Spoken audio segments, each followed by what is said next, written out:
오늘은 주님 앞에 걷다라는 제목으로 함께 말씀을 나누겠습니다. 9절 말씀에 보면 내가 생명이 있는 땅에서 여호와 앞에 행하리로다 그랬습니다. 생명이 있는 땅에, 옛날 성경에는 산자들의 땅에 이렇게 되어 있었는데 주님이 주신 생명의 길, 그 생명의 땅에서 여호와 앞에 행하리로다. 행하다라는 말은 히브리어의 걷다라는 뜻입니다.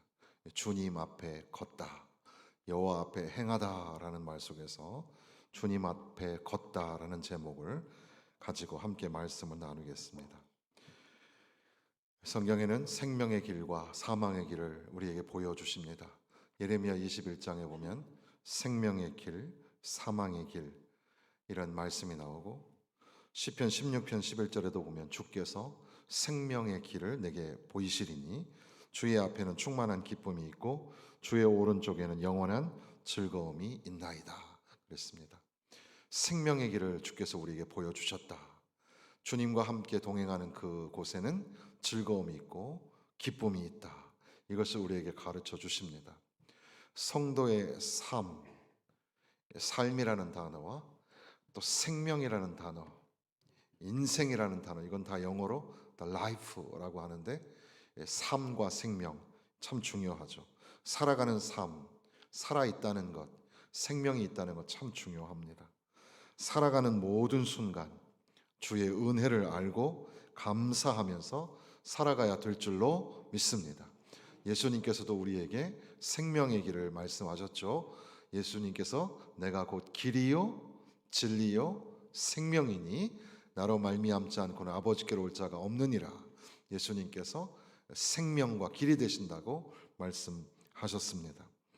또한 예수님께서는 내가 너에게 이른 것은 너희로 하여금 삶이 더욱더 풍부하여지도록 풍성하여지도록 하기 위함이라고 말씀하셨습니다. 살아간다는 것, 삶이 부요하고 풍성해진다는 것, 생명과 삶 이런 것들을 우리가 성경에서 많이 읽어낼 수가 있습니다. 생명이 있는 땅에서 여호와 앞에 걷다, 주님 앞에 걷다 이런 말씀이죠. 시편 116편의 여러 말씀들 중에서 간단히 몇 가지만 함께 나누는 가운데에 하나님이 오늘 주시는 은혜를 함께 구하고자 합니다. 먼저는 기도, 시편 116편은 기도입니다. 기도라는 것은 이 생명의 땅의 언어라고 할 수 있습니다. 창조자 하나님과 대화하는 창조자의 언어가 바로 기도입니다. 그러니까 하나님의 백성은 반드시 창조자이신 하나님과 소통할 수 있는 언어를 배워야 하는 겁니다. 그래서 벌리츠라고 또 세계 한 50개의 국어를 배울 수 있는 그런 웹사이트가 있죠. 그래서 각 나라의 언어를 쉽게 배울 수 있는 기회가 예전에 비해서는 참 많아졌는데 우리가 어떤 나라에 가기 전에 그 나라의 언어를 기본적으로 알고 가면 참 유용하고 더군다나 그 나라에서 몇 년 살아야 된다면 반드시 그 나라의 언어를 알아야지만 됩니다. 단기 선교를 갈 때도 마찬가지로 거기에 문화를 배우고 예절을 배우고 그리고 반드시 언어를 배워야 합니다. 그래서 그 언어를 통해서 서로 이 의사소통을 하고 그리고 말씀을 전하고 찬양을 하고 언어가 참 중요하죠. 오늘 우리는 하나님의 백성, 생명의 땅에 거하는 하나님의 자녀들입니다. 그러니까 우리는 창조자이신 하나님과 소통할 수 있는 그런 언어가 필요하죠. 바로 기도는 하늘의 언어라고 할 수 있습니다. 그러니까 이 기도의 언어, 생명의 호흡과도 같은 기도의 언어를 빼앗기지 마시기를 바랍니다. 우리가 마스크를 쓰고 있어서 우리가 이 말하는 것을 우리가 볼 수 없지만 아마 말을 많이 하고 대화를 하면서 지내고 계실 텐데 우리가 이 언어를 사용하는 것, 말을 사용하는 것만큼 하나님과의 대화도 아주 중요합니다. 여러분의 삶에 기도가 있습니까? 기도하지 않으면 하늘의 언어를 빼앗기고 있는 겁니다. 늘 기도하는 삶, 기도하는 인생이 되시기를 바랍니다. 팀 켈러 목사님께서는 우리의 의무를 지나서 기쁨에 이르는 길에 그 길을 찾아가는 게 바로 기도라 그랬습니다. 그러니까 의무나 사명감을 넘어서서 영적인 기쁨과 하늘의 은혜를 맛보기 위해서 우리는 기도를 절대 빼앗기지 말고 기도하는 성도 되셔야 합니다. 그런데 특별히 이 시편 116편의 이 기도, 이거에 관하여서 유진 피터슨이라는 목사님께서는 여기 나오는 기도의 모양이 hourglass, 모래시계와도 같다 그랬습니다. 모래시계 아시죠? 모래시계 위쪽에는 큰 관이 있고 내려가면서 좁아집니다. 아주 좁은 가느다란 관을 통하여 모래가 내려가서 밑에 내려가면 또 넓은 공간이 나오는 그런 형태. 마치 시편 116편의 기도는 모래시계의 구조와 같다라고 하였습니다. 그 말은 뭐냐면 시편 116편의 1절에서 11절 사이에는 죽음이라든지 죽음의 위협, 죽음으로 가득한 불안, 죽음에 대한 두려움, 그리고 실망에서 촉발된 그런 감정을 가지고 기도를 하고 있다는 겁니다. 그런데 그 가느다란 관을 지나가고 난 다음에는 이제 하나님께서 주신 모든 은혜를 내가 어떻게 보답할까라고 고백을 하고 그 안에서 찬양과 감사를 누리고 하나님 앞에 예배하게 된다는 겁니다. 불과 얼마 전까지만 해도 주님, 내가 주님 앞에 호소합니다. 내 생명을 구해 주옵소서 이렇게 기도하였는데 그 가느다란 관을 지나가고 난 다음에는 주께서 내게 주신 이 은혜가 이렇게 풍성하니 어떻게 이 은혜를 보답할 수 있습니까? 내가 구원의 잔을 들고 주님의 이름을 부르겠습니다 라고 고백하게 되었다는 겁니다. 생명의 땅을 지나가는 사람, 거기에서 주님 앞에 걷기를 원하는 사람, 그런데도 불구하고 하나님의 백성들에게도 시련이 찾아옵니다. 두려움이 찾아옵니다. 지금 이 9절 말씀, 이 11절 말씀에 보면 내가 놀라서 사람들은 다 거짓말쟁이라 하였도다. 사람들 보면서 경악을 하면서 야, 사람들 다 쓸데없어. 이렇게 낙심하고 실망했는데 그것이 이제 12절로 넘어가면서 내게 주신 모든 은혜 무엇으로 보답할까? 주께서 주신 모든 은혜 나는 말할 수가 없다고 그렇게 고백을 하는 겁니다. 고통과 구원, 어둠과 빛이 이렇게 지나가는, 통과하는 그런 과정을 보게 되는 건데 이렇게 하나님 앞에 절망으로 탄식으로 기도하던 기도자가 기도하다가 하나님의 은혜를 만나고 하나님 앞에 감사의 노래를 부르게 되는 그 과정, 거기에 그 작은 공간, 문학적으로는 여기에 행간이나 여백이라고도 하는데 그 여백에서 많은 일들이 일어나게 됩니다.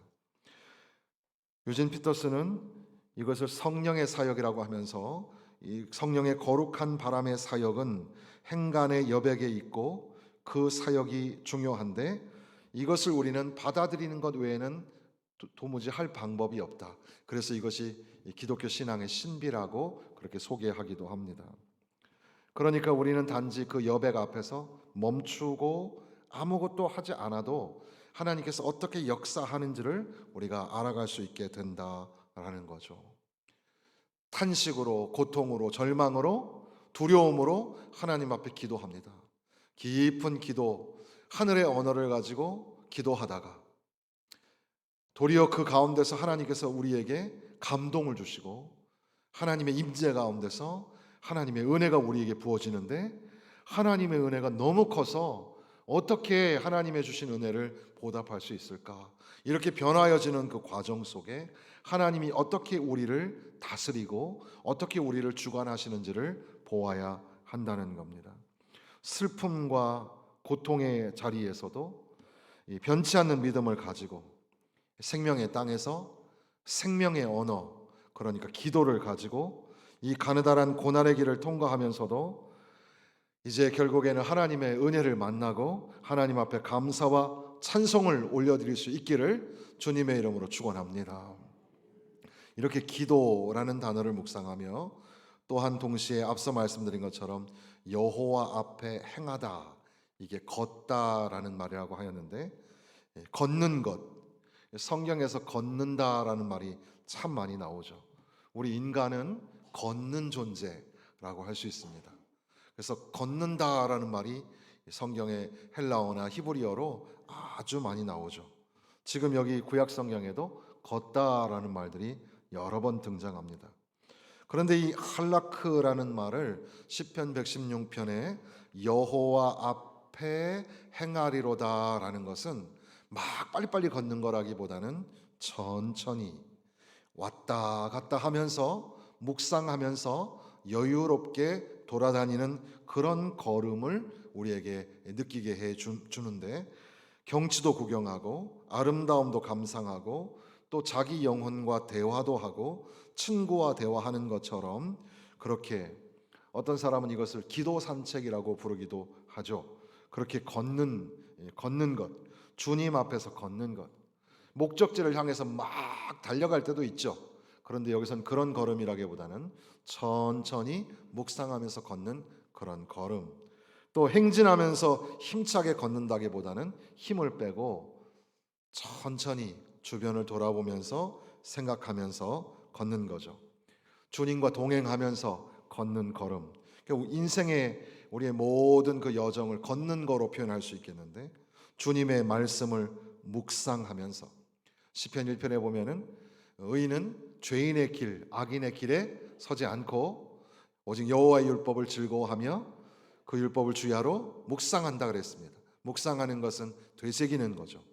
먹었다가 다시 뱉어서 또 씹고 또 하는, 그 마치 소가 그 여물질을 하는 것처럼 하나님의 말씀을 되새기고 되새기는 그런 과정이 우리 가운데 있어야 하는데, 우리의 이 걷는 그 여정 속에서 걸으면서 하나님의 말씀을 묵상하는 거죠. 그러니까 어떻게 보면 기독교의 전통이었는데 우리 캐톨릭에 좀 뺏긴 게 있다면 바로 그게 렉시오 디비나, 그래서 거룩한 기도, 거룩한 기도라고 부르는데, 하나님의 말씀을 묵상하고 그 말씀을 되새기는 거죠.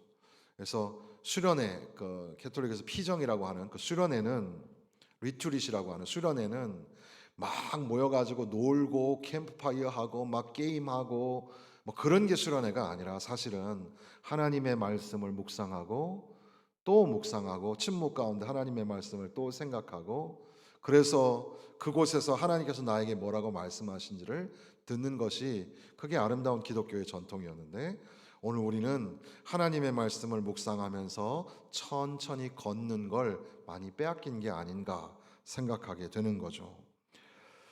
많이 걸으시나요? 걷는 것이 건강에 참 좋다고 합니다. 에나벨 스튜리츠라는 사람이 걷는 존재라는 책을 썼어요. 참그 목차가 참 흥미로운데, 그 인류 우리 사람들이 걷는 존재인데도 불구하고 현대 문명이 발달하면서 걷는 걸 많이 빼앗겼다는 겁니다. 그래서 탈 것이 생기고 자동차가 생기고, 그래서 많이 못 걷게 되었다는 거죠. 걸어야지 사는데 걷지 않아서 자꾸 생명을 단축시키고 있다는 거죠. 가만히 보면 그래요. 여러 가지 병, 이런 병도 있고 저런 병도 있고, 그런데 우리 병원 가서 선생님들이 말씀하시기를 뭐 약 먹고 수술하고 하는 것보다 더 중요한 것은 뭐 하라 그래요? 걸으라 그래요. 걸어요. 걸으면 삽니다. 이렇게 얘기합니다. 그러니까 조금 힘들고 아프고 해도 걸어야 돼요. 걷는 게 참 중요하죠. 이 책에 보면 52가지의 걷는 방법이 나와요. 1년이 52주니까 한 주씩 걷는 방법을 실천해 보라는 거죠. 추운 날에 걷기, 바른 자세로 걷기, 걷고 웃고 인사하고 반복하기, 느리게 천천히 걷기, 호흡하며 걷기, 진흙 속에서 걷기, 단 12분의 짧은 걷기, 아름다운 경치 보며 걷기, 바람 부는 날 걷기 등등 막 있어요. 오늘 비가 왔는데 비 내리는 날 걷기, 걸으며 춤추기, 춤추며 걷기, 귀 기울이며 걷기, 쓰레기를 주우며 걷기, 강가를 따라 걷기, 나무 사이를 느긋하게 걷기, 모두 모여 함께 걷기, 길을 잃고 헤매며 걷기, 자연의 냄새를 맡으며 걷기 등등, 걷기가 52가지나 나오는 거죠. 우리도 많이 걸어야 될 텐데 걷는 거, 우리 인간에게 있어 걷는다는 건 참 중요하죠. 그리스도인에게도 그 걷는 게 참 중요합니다. 걷는다는 것. 아주 옛날 그 유행가 가사에 보면 오늘도 걷는다마는 정처 없는 이 발길. 아세요? 인생은 나그네 길 그러는데 그 인생길을 걷는 거예요. 정처 없는 이 발길을 가지고 걸어가는 겁니다. 근데 성경에도 걷다라는 표현이 많이 나오는데 하나님께서도 걸으셨어요. 창세기에 보면 아담과 하와와 대화하기를 기대하시면서 에덴 동산으로 마치 저녁 산책을 나가시는 것처럼 하나님을 묘사하는 mithalek라는 단어가 있어요. 그것은 하나님이 거니시다라는 말이에요. 이것은 어떤 목적지를 향해서 가신다기보다는 이제 아담과 함께 여유로운 대화를 나누기 위하여 시간을 창조하신 분이 시간과 장소 그 안에 들어오시는 것을 의미합니다. 에녹이라는 사람을 표현할 때 하나님과 동행하였다라고 하였습니다. 하나님과 동행하다라는 말에도 바이 잇 할레크라고 되어 있어요. 거기도 걷다라고 기록된 거죠. 하나님과 함께 걸었던 사람. 노아도 하나님의 친구와 같았던 사람인데 노아도 하나님과 동행하였다 기록합니다. 거기도 히트 할레크라고 되어 있습니다. 하나님과 동행한다는 것. 이 할라크라는 걷다라는 동사는 함께 걷다라는 말도 되고 부둥켜 안고 걷다라는 의미도 있습니다. 그러니까 동행하며 걷는 것을 의미하죠. 그러니까 그리스도의 삶은 이 생명의 땅에서 구원의 은혜를 경험하여서 살아가는 이 생명의 땅에서 우리가 걸어간다는 것, 그것은 하나님 앞에서 걷는 것을 의미합니다. 하나님과 함께 걷는 것, 하나님의 뜻을 물으면서 걷는 것. 하나님은 어떻게 생각하세요? 하나님은 마음이 어떠세요? 하나님, 제가 이거 어떻게 하면 좋을까요? 하나님께 묻는 겁니다. 물으면서 걸으면서 더 나아가서 하나님 앞에 사랑을 고백하는 겁니다. 하나님 사랑합니다. 하나님 내 온 마음 다하여 주님 사랑합니다. 우리 기도원이 참 아름다운 곳에 있잖아요. 기도원 거기 그 짧은 그 길이지만 기도원을 걷는 그 길도 산책길과도 같아요. 참 아름다운 길이고 그 밑에 이제 마장호수가 있는데 거기 출렁다리 유명하잖아요. 이제는 그 호수를 한 바퀴 뺑 돌 수 있도록 다리가 다 나아졌어요. 그래서 이번에 우리 교육자들이 같이 가서 출렁다리를 건너서 한 바퀴 뺑 돌아서 이렇게 천천히 걷는 시간을 가졌었거든요. 참 좋아요. 여러분 이제 날씨도 좋아지는데 꼭 한번 호수도 오시고 또 우리 이장로님 식당에도 좀 가보시고 그리고 또 우리 기도원에 올라가셔서 잠깐이라도 기도하는 시간들 꼭 가지시기를 바랍니다. 그런데 그냥 뭐 방문하는 게 중요한 게 아니라 지금 걷자는 이야기 하니까 거기 가면 사람들이 하여튼 살려고 바등바등 걸어요. 우리도 걸어야 돼요. 그냥 육체적으로 걷는 것뿐 아니라 하나님의 뜻을 물으며 하나님을 향한 사랑 고백을 하면서 걷는 겁니다. 천천히 곱씹으며 걷는 것. 그 걷는 것을 통해서 이 생명의 땅에서 하나님 앞에 걷다가 하나님의 은혜를 발견해요. 하나님의 은혜가 너무너무 크구나. 하나님의 주신 이 은혜를 어떻게 보답할까? 그렇게 고백하게 되는 거죠. 근데 우리는 너무 바쁘게 살아서 또 너무 소음이 많아서 듣는 거를 잘 못하는 거예요. 하나님의 음성을 듣지 않아요. 기도를 하나님에게 내 주장을 관찰하는 걸로 해결하려고 해요. 그건 기도가 아니에요. 기도는 하나님과의 대화입니다. 하나님의 말씀을 들어야 되고 하나님이 내게 부어주시는 그 임재 가운데 부어주시는 은혜를 누려야 하는 겁니다. 때로는 친구와 걸을 때 친구와 계속 말을 해야 될 때도 있지만 그 얘기를 들어주어야 할 때가 있습니다. 침묵하면서 들어주는 동행. 모래시계와 같은 인생 속에서 성령이 우리에게 숨을 불어 넣으시고 힘을 주셔서 고난과 두려움, 이 죽음이 변하여 그 가느다란 관을 통과하여서 도리어 은혜와 감사와 찬양으로 바뀌도록 하나님이 함께 하실 겁니다. 그러니까 우리는 이 죽음의 세계에서 생명의 세계로 옮겨지는, 어둠과 죽음의 땅에서 빛과 생명의 땅으로 넘어가는 그런 경험, 그리고 이제는 주님과 깊은 온전한 교제를 누리는 이 생명의 땅에서 주님의 얼굴을 맛보면서 그렇게 걸어가는 삶을 살아가야 한다는 겁니다. 그래서 월터 브루그만이라는 학자는 walking in the living, 그러니까 이 생명의 땅에서 걷는다는 것은 하나님의 임재, 실제적 구체적 구원의 은혜를 감사하는 삶이라고 그렇게 설명했어요. 생명의 땅에서 우리가 하나님이 주신 그 구원과 은혜의 은총 아래서 생명의 땅에서 살잖아요. 산자의 땅에서 살 때 우리는 하나님의 얼굴을 바라보면서 하나님과 함께 걷는데, 바로 그 걷는 그 길 가운데서 하나님을 만나고 하나님과 동행하고 하나님이 주시는 은혜를 맛보게 되는 줄로 믿습니다. 고형원이라는 형제가 있어요.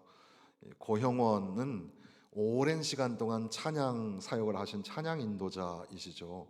그분은 1990년대 말부터 예수전도단에서 찬양 인도를 하셨으니까 꽤 오래 했는데, 우리가 다 아는 것처럼 부흥이라는 노래, 이 땅의 황무함을 보소서, 그리고 우리 보좌 앞에 모였네, 그리고 물이 바다 덮음같이, 그리고 이제 우리 예배 마칠 때 지금 부르고 있는 내는 주의 영광을 보내 등등의 노래를 만든 분이에요.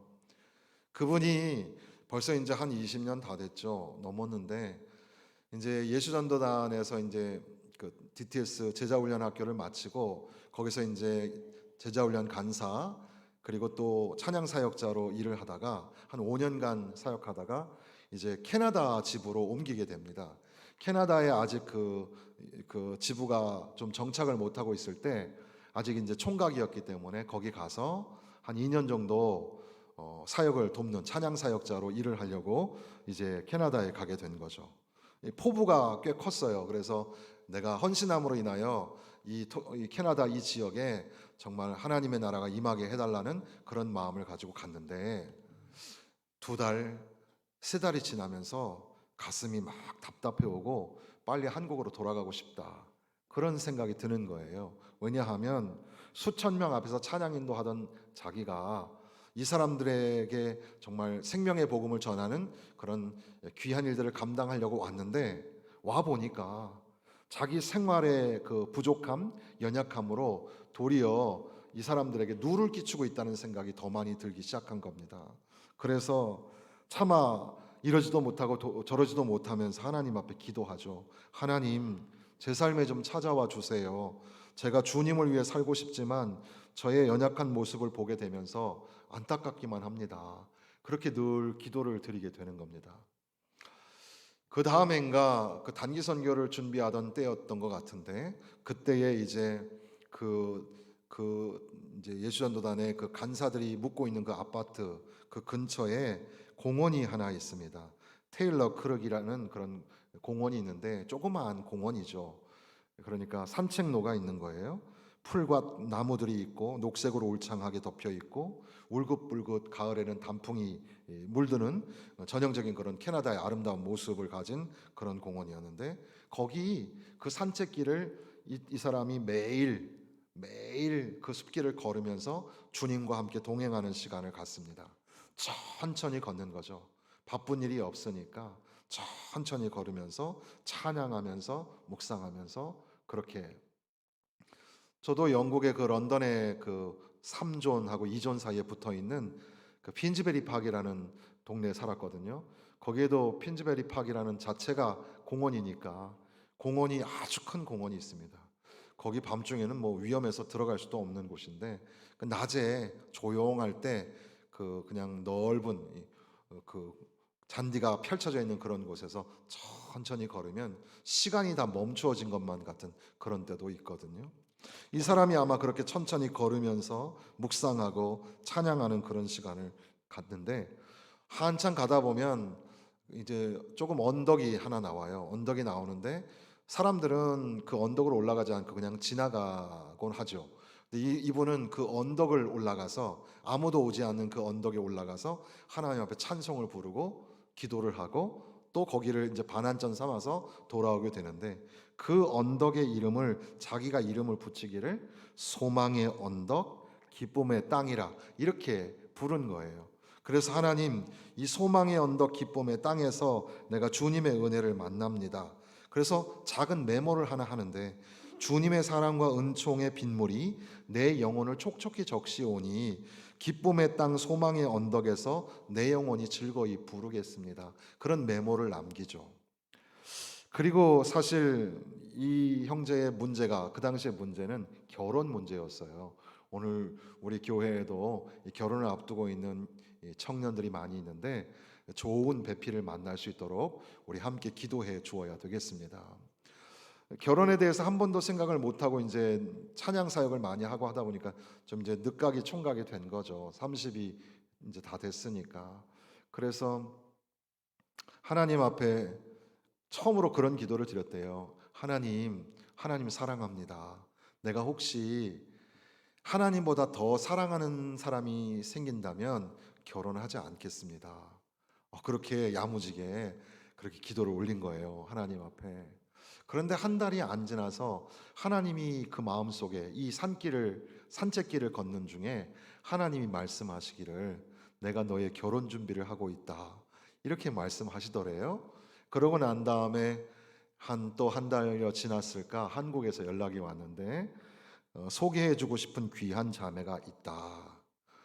그래가지고 이제 그 자매를 만나고 이제 결혼을 해서 나중에 그 부흥 2003이라는 앨범에 그 노래를 부르는 분이 바로 이 사모님이신데, 송은경 자매가 되는데, 그런데 그분이 이제 그러고 나서 한 10년이나 지났을까, 그 메모한 것이 책상에 붙어 있다가 밤 12시가 넘어서 잠이 안 들고 깨가지고 이렇게 막 생각을 하는데 아름다운 그 선율이 생각이 나는 거예요. 그래가지고 이 곡을 어디다 붙여야 될지 몰라가지고 고민하는데 바로 책상을 딱 보니까 그 메모가 붙어 있는데, 그 소망의 언덕, 그 기쁨의 땅에서 내가 주께 내 삶을 드리겠습니다 라는 고백을 그 노래에 붙이게 되었어요. 이쯤 하면 이 노래가 무슨 노래인지 아시겠죠? 오직 주의 사랑에 매여라는 노래가 만들어지게 된 배경입니다. 그래서 이 노래가 음반으로 발표될 때 부흥 2003이라는 그 음반에서는 그 사모님이 이 노래를 솔로로 부르게 되는, 바로 그 작사 작곡가 그리고 이 찬양을 하신 그분들의 이야기입니다. 사실 이 이야기의 배경이 바로 시편 116편이에요. 그분이 시편 116편을 묵상하는 중에 그 생명의 땅에서 여호와 앞에 행하리로다, 그 하나님과 동행하며 걸으며 천천히 걷다가 갑자기 탁 생각난 게, 하나님이 내게 부어주신 모든 은혜, 이것을 무엇으로 보답할까 가슴이 뛰게 되었고, 그것을 통해서 내 삶을 하나님 앞에 드리겠노라고 고백하는 겁니다. 여러분도 한번 이 찬양 불러보실래요?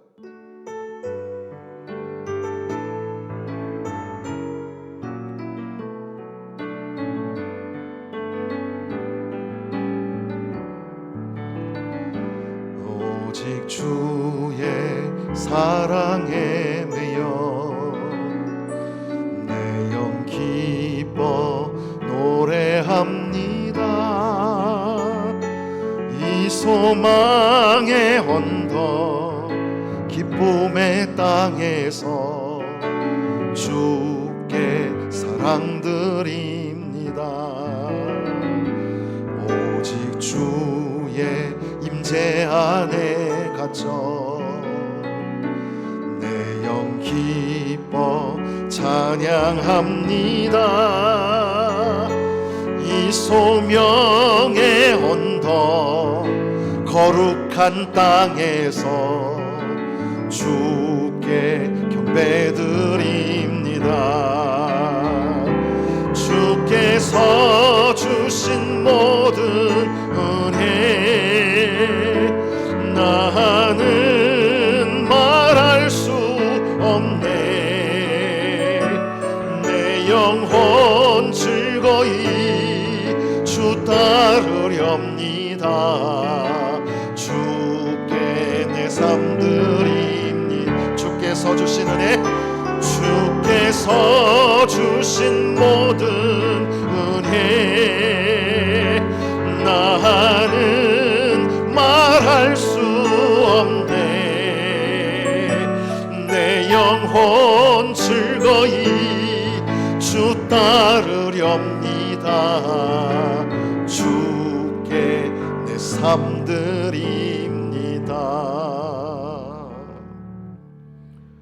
소망의 언덕, 기쁨의 땅, 소명의 언덕, 거룩한 땅, 거기서 주께서 주신 모든 은혜 말할 수 없다고 고백하는데, 바로 오늘 생명의 땅에서, 산자의 땅에서 주님 앞에 걸으며 하나님의 놀라우신 은혜를 채우며 살아가시기를 주님의 이름으로 축원합니다.